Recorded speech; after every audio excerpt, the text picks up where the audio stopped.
இன்றைய வேதவசனம் மத்தேயு 21:9. தாவீதின் குமாரனுக்கு ஓசன்னா.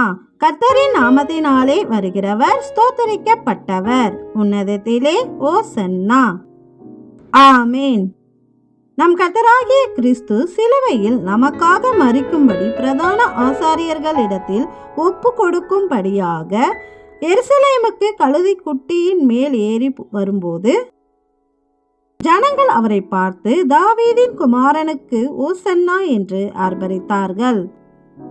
நம் இரட்சகராகிய கிறிஸ்து சகல ஜனங்களின் பாவங்களை நீக்கி பிசாசுக்கு அடிமையாயிருந்த அவர்களை விடுதலையாக்குவதற்கும் மரணத்திற்கும் இருளின் அதிகாரத்திற்கும் அடிமையாயிருந்தவர்களை மீட்பதற்காகவும் சிலுவையில் பிசாசோடே யுத்தம் செய்தார்.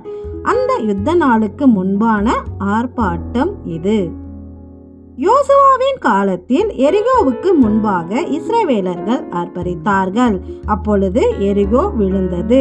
நம் கர்த்தராகிய கிறிஸ்து சிலுவையில் அறையப்படுவதற்கு முன்பாக ஜனங்கள் ஓசன்னா என்று ஆர்ப்பரித்தார்கள்.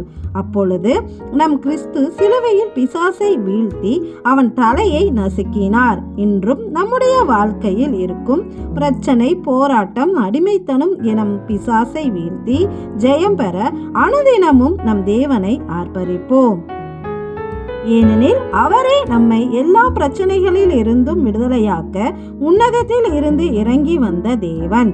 அவருக்கே என்றும் சதா காலங்களிலும் ஓசன்னா.